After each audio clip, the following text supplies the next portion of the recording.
A record-breaking 90% submission rate. 4 gold medals at the Grappling Olympics. And a complete lack of fear in the face of giants. Marcelo Garcia mowed through the opposition in the 2000s, introducing techniques and positions that have become the foundation of modern jiu-jitsu. Beautiful arm drag. Despite his unassuming stature, the smiling prodigy would send the best Gracie clan members to the gallows. And punish heavyweight UFC champions for unruly behavior.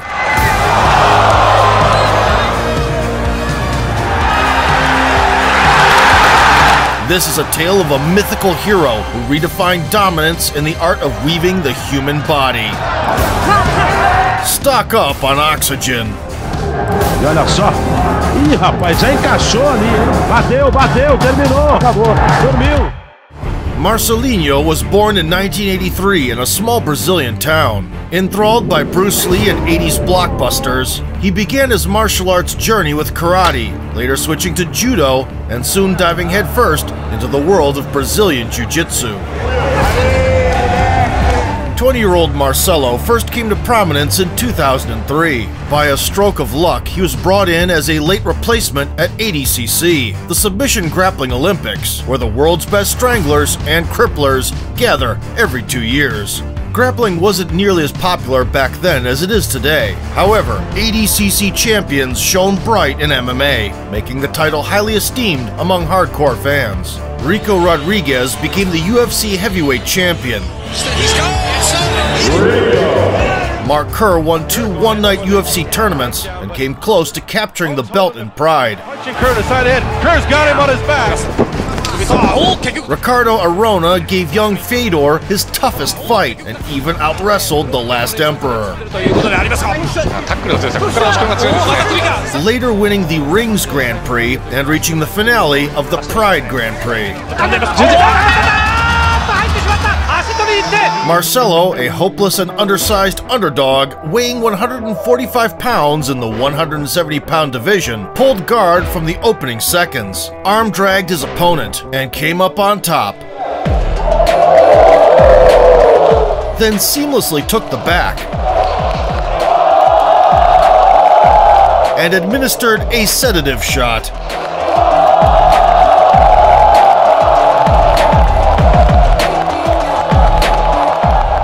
The quarterfinal promised to be a tough test as he faced the legendary Gracie, the pride of the renowned clan, a 2-time 80cc champion and a Pride veteran who defeated heavyweights in MMA, including Oleg Taktarov. Unfazed by the acrobatic display, Garcia pulled the rival into X-guard, opened the score with a timely sweep, and made his way into side control, getting past the opponent's legs. The overwhelmed favorite exposed his back and spent the rest of the match trying to shake off the annoying younger brother. Eventually losing on points 9-0, Renzo settled for a playful guillotine. Having whetted his appetite for the semis, Marcelo moved on to the next dish in the form of 3-time world champion Vitor Shaolin Ribeiro. The prospect teleported to the back with his signature arm drag. E olha só. Ih, rapaz, já encaixou ali, hein? And before the foe realized what had happened, Garcia got a pit bull bite on the throat. Olha, o Marcelo encaixou. Seconds later, he released Shaolin's limp body with no signs of consciousness. Bateu, terminou, acabou, dormiu. Uma surpresa, hein? An exemplary performance by Marcelo. Ih, rapaz, já encaixou ali, hein? Bateu, terminou, acabou, dormiu. Who showed respect to the defeated adversary. Compared to clashes with titans who guarded the throne, the final match against the American Otto Olsen turned out to be a cakewalk, an arm drag into a single leg entry.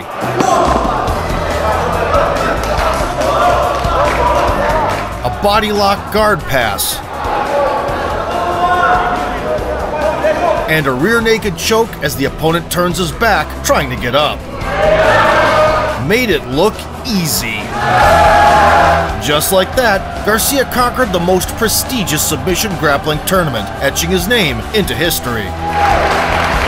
Still, despite being at a considerable weight disadvantage even in his own division, the Brazilian decided to give it a go in the absolutes. Marcelinho kicked off his run in the open weight class with clever traps from guard and a well-practiced back take, securing his fourth rear naked choke in a single day. The opponent never had a chance. And although the massive Marcio Cruz outmuscled the little guy in the quarterfinal to a decision victory, even he knew who was the main character in this story. Following his sensational ADCC debut, in 2004, Garcia joined the star-studded lineup of the Brazilian tournament called Campos. The first renowned victim was the future UFC middleweight title contender, Thales Leites. Settling into his favorite reverse half guard, Marcelo forced his foe into the fetal position. But that couldn't save Leites from oxygen deprivation.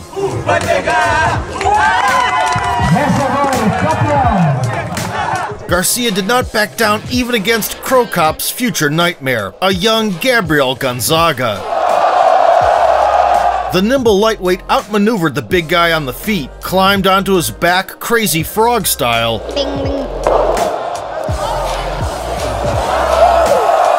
and persistently demanded a tap. Gonzaga survived, losing by decision. The Brazilian also conquered the World Championship in gi jiu-jitsu before heading to ADCC 2005 in California, this time as a considerable favorite defending his crown. The UFC veteran Chris Brennan instantly felt the difference in speed of thought and action. Finding himself in a precarious position, he gave up a limb. Only a last-minute injury saved the American from an inevitable submission. He's gonna try and rock you backwards. Next up was Shinya Aoki, a combat sports icon from Japan and a creative virtuoso, presumably capable of dethroning the Brazilian phenom. Shinya immediately sensed danger and got swept from deep half guard. Once on top, Garcia forced the foe to expose his back, advancing to the finals in the under 60 kilogram category, leading to hypoxia. Aoki barely got past the 1-minute mark. The opponent in the semis, Leo Santos, entered the mat after a triumphant aerial attack on none other than Georges St. Pierre. However, against Marcelo, he turned from a pilot into a deserter. Despite showing solid defense, Leo didn't want to engage, even when offered top position, and ultimately lost by decision.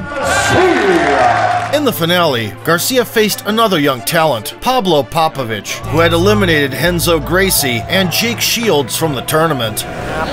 Marcelo opened the match with his signature arm drag. This was the toughest category. Beautiful arm drag, another signature move for Marcelo Garcia. Again, that was perfection. But Popovich returned the favor with a lasso sweep. Oh, Pablo Popovich gets the sweep on Marcelo. You rarely see that. Garcia got back to guard, and then reclaimed the dominant position. Beautiful. Once on top, he passed to the side, tightly controlling the upper body. Beautiful. Garcia wants the guard pass with Popovich. Pinned the victim down. Oh, looks like he is past here. Got past. Changed the angle. He wants to keep turning into Garcia. And secured the gold with an opportunistic wrist lock. They gave up the mount. They don't want to fall into that. What happened? There was a submission right there. Having reaffirmed his status as the best grappler in the world at 170 pounds, Marcelo expressed his desire to compete against the big guys in his interview. How are you feeling? Man, I feel too great because it's my second time.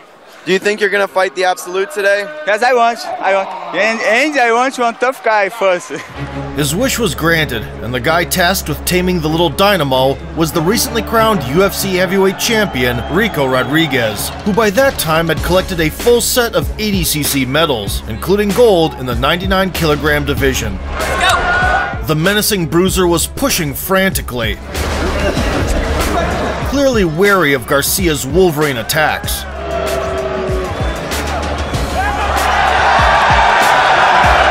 But even a 90-pound weight advantage did not save him from the ultimate weapon.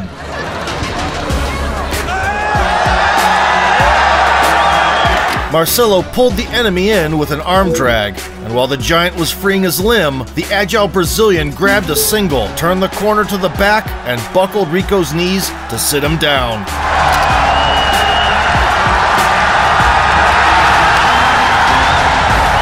Humiliated with a human backpack, Rodriguez decided to break the rules and smash the irritating fifth grader.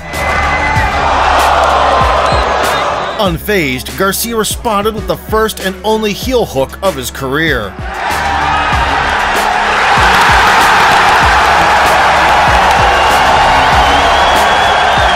The awestruck spectators witnessed a grappling edition of David versus Goliath, rightfully applauding the outcome. In the next round, the Brazilian limb hunter encountered the young and still sane Diego Sanchez.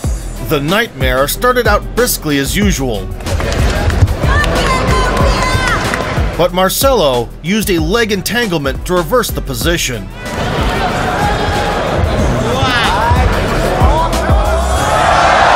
Sanchez showcased a competent butterfly guard and returned to a vertical position.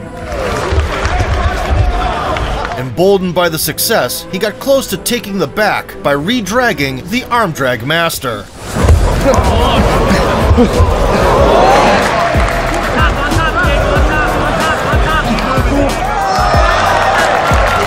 However, a classic armbar counter to the Kimura grip caught him by surprise.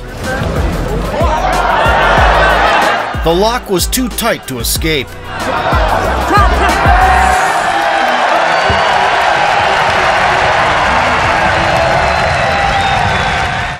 The semifinal provided a huge leap in the level of opposition. Three-time jiu-jitsu world champion Ronaldo Jacare Souza had already won gold at 80cc that day in the 88-kilogram, 194-pound division, and marched towards his second finale with his patented gait. The highly acclaimed alligator justified his nickname by dragging his compatriot into murky waters, and then confirmed rumors about the power of his jaws, shamelessly ripping a Kimura from closed guard.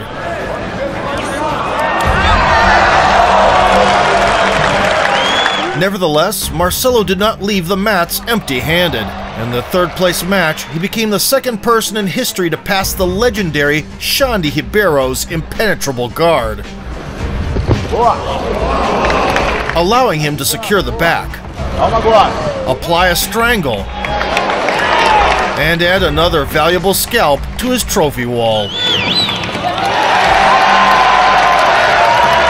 In the end, Garcia went home with the gold and bronze from the most prestigious tournament, where, in addition to the mentioned athletes, rising MMA stars also made their mark, including Fabricio Werdum, Jeff Monson, Damian Maia, and Georges St. Pierre. Roger Gracie ascended to the throne, winning gold in both the 99-kilogram, 218-pound category and the Absolute.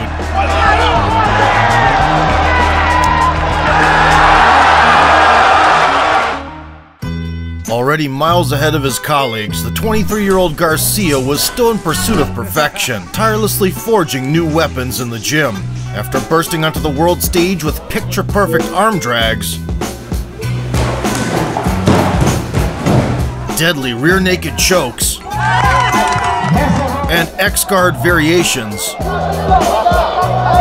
Over time, he expanded his arsenal with new positions and techniques. The honor of being a test subject fell to the future Strikeforce champion and seasoned grappler, Jake Shields. Jake Shields! That's jiu-jitsu, folks! The American unironically hoped for a decapitation.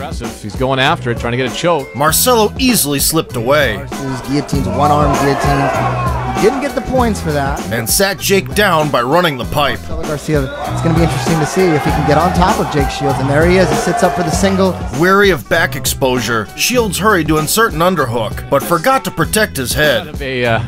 Well, he's looking for a choke right here, isn't he? Right there. As soon as Shields stopped hand fighting, he found himself in an exclusive high elbow guillotine.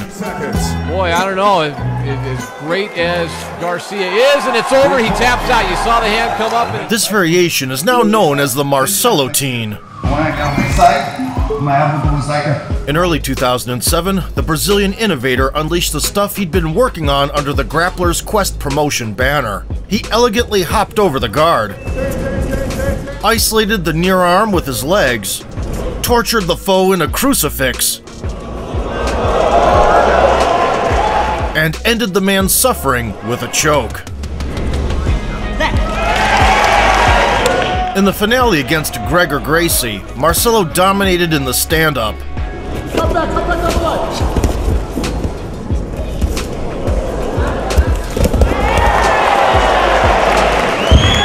Was a step ahead defensively.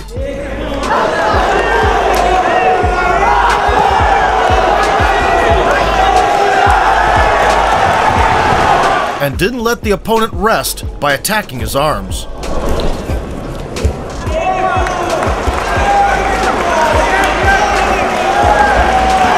Ultimately, the exhausted Gracie succumbed to a north-south choke.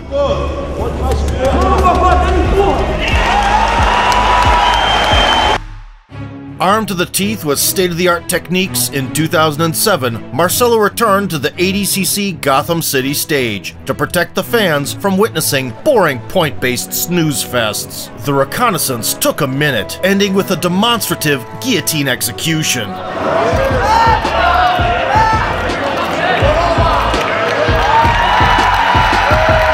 Kurt Pellegrino fell victim to cunning footsie play. And the subsequent trip saw Garcia advance to his favored position, from where he promptly sent his opponent into airless space. Mike Fowler's head got nearly detached from his body in the semis, courtesy of the patented Marcelo-tine. In the scrap for gold, Pablo Popovich wanted revenge. The Brazilian has not been defeated since their previous encounter, and had eliminated Andre Galvao from the bracket. Popovich worked from deep half guard as always, but Marcelo changed directions, progressing into side control.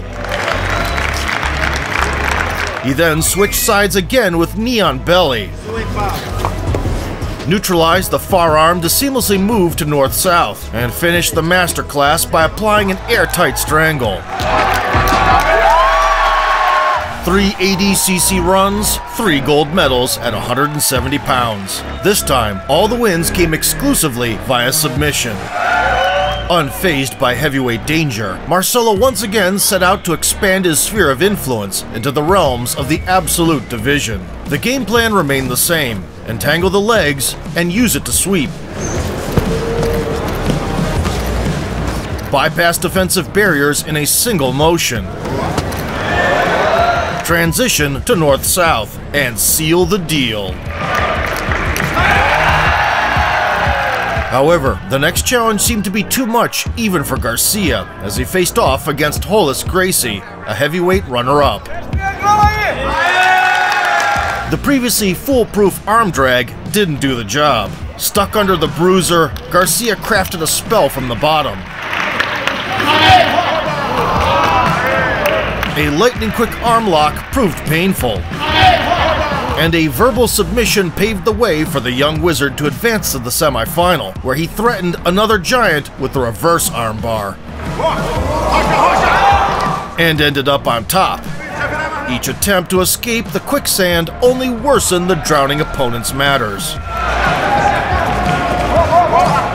And the inevitable tap wasn't long in coming. The lightweight Marcelo rewrote the history of grappling with every appearance on the mats, successfully navigating through the absolute category. The last obstacle was Robert Drysdale, one of the most skilled American grapplers of his generation. He became the world champion in gi jiu-jitsu at 94 kilos, 207 pounds, and had no intention of relinquishing the crown in no-gi competition. Following Bruce Lee's teachings, Garcia practiced one combination 10,000 times.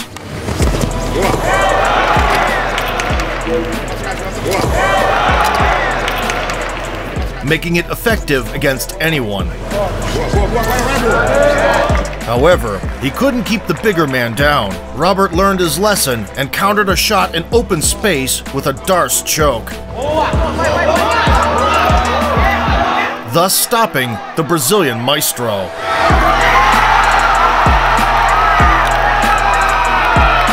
A blatant mistake cost Marcelo 2 historic records: victories in both divisions with submissions in all matches, and the title of the only absolute division champion from lightweight. Despite the frustrating epilogue, Garcia still raised the bar, a feat that no one came close to repeating to this day. He snatched both gold and silver, forcing surrender in 7 matches. The following year, Marcelo spent his time dealing with matters related not to competition, but to opening his own gym in New York. This didn't stop him from winning another World Jiu-Jitsu Championship in May 2009, and heading to ADCC for the 4th time in September. By then, the tournament had emerged from the basement venues to global arenas, and the organizers acquired an HD camera that fully showcased the intricacies of the gentle art. The first opponent got sat on his bum by Garcia's new move, now widely known as the dummy sweep. Having moved into side control, the champion immobilized his opponent's leg and shared the Marcelo-tine recipe.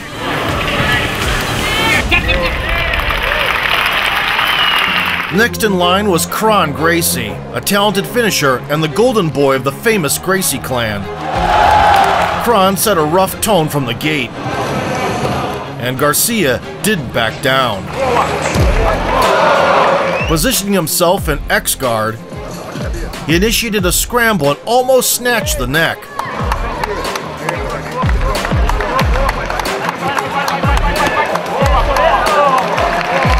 In pursuit of the guillotine, Kron sacrificed top position, but narrowly escaped decapitation himself, saved by a well-timed underhook. The tensions kept rising following 10 minutes of intense action. Marcelo shook the enemy's defense,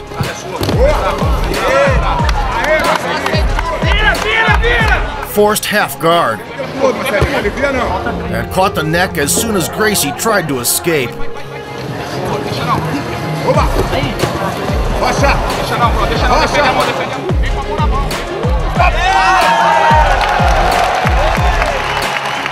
Surgical precision in the midst of chaos, a sign of a true master of his craft.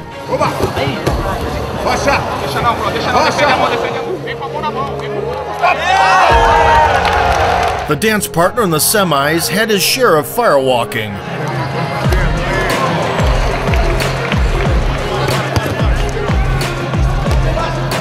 And chose stability over dynamism. Nevertheless, it was just an illusion, taking away the Japanese athlete's ability to base on his hand. Marcelo showed off the good old classic, the hook sweep from butterfly guard.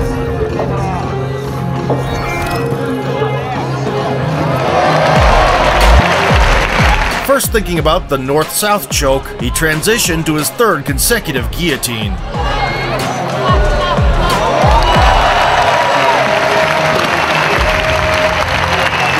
In the finale, his old acquaintance, Pablo Popovich, stood across again. Over the previous 5 years, the Brazilian powerhouse had only lost to Marcelo, both times for the ADCC gold. Eager for revenge, the beefed-up compatriot borrowed Garcia's weapon of choice.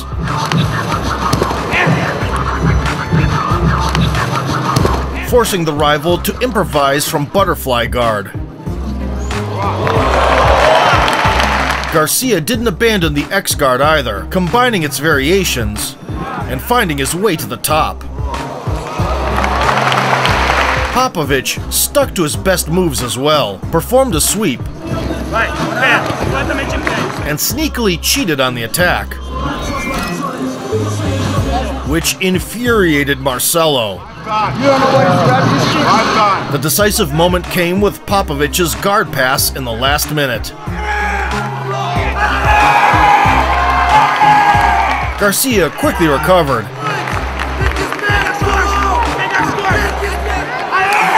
but couldn't make up the 2-point difference.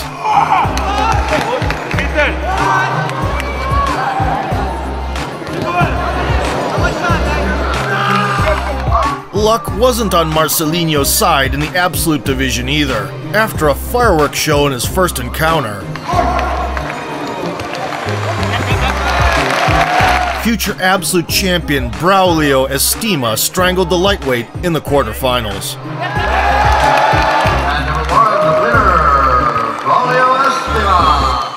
When September of 2011 rolled around, Marcelo took off the jacket and headed to England for his 5th ADCC, smoothly chaining together takedowns and groundwork.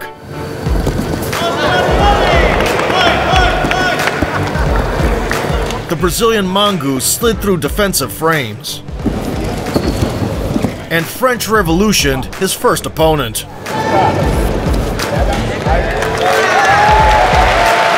Next on the decapitation list was Braulio Estima's brother, Victor. It turned out that revenge is not only a dish served cold, but also fast food. The means of retribution was once again a guillotine.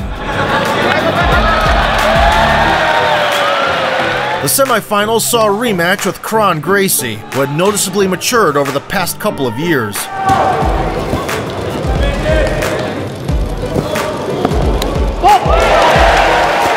Be that as it may, he conceded the first takedown a minute in.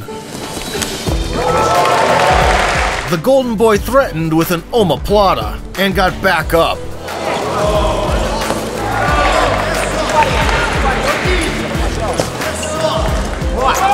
Albeit not for long.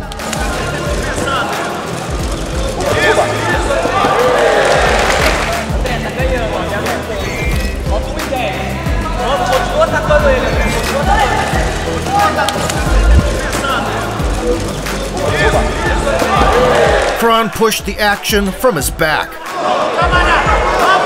but Marcelo kept his cool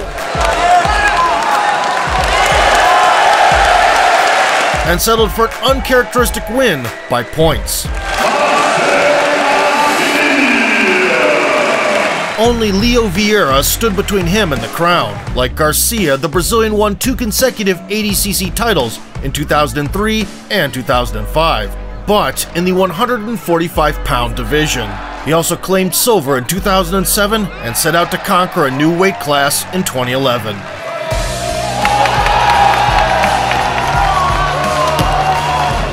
Fighting a similar-sized guy was new to Garcia, but this didn't hinder him from taking the action to ground zero.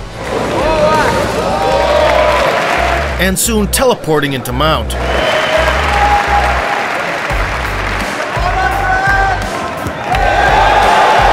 As a parting gift, the Da Vinci of limb hunting delivered the first and last triangle choke of his career.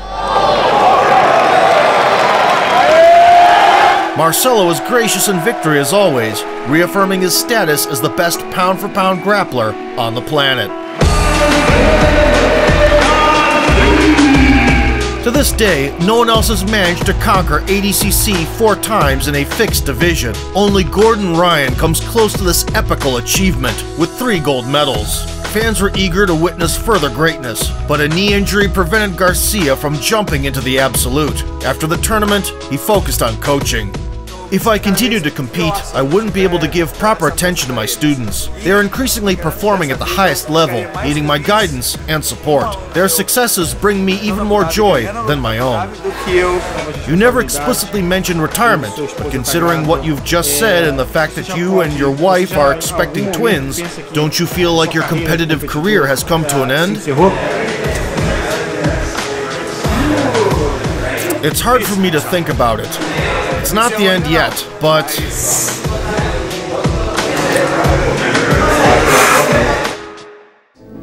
In 2003, an unknown grappler stepped onto the mats and single-handedly changed the trajectory of the entire sport. Bateu, terminou, acabou, dormiu. In less than 10 years on the fiery mats, Garcia set multiple unbeaten records. Introduced new techniques into the game. And his positional execution is studied to this day. Being the smallest on the mat outwardly, he compensated with the biggest heart within. He never shied away from the heavyweight challenges, thus expanding the boundaries of what's possible. Today, grappling stars earn decent money. They no longer need to transition to MMA to make a living. Bruce Buffer announces their names, and the lavishly illuminated arenas are packed to capacity. And credit for this goes to pioneers like Marcelo Garcia.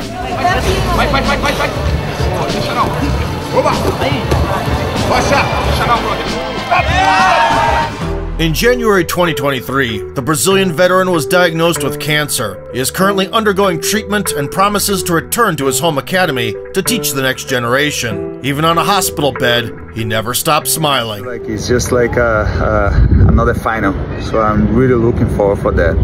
Wishing you a speedy recovery, champion.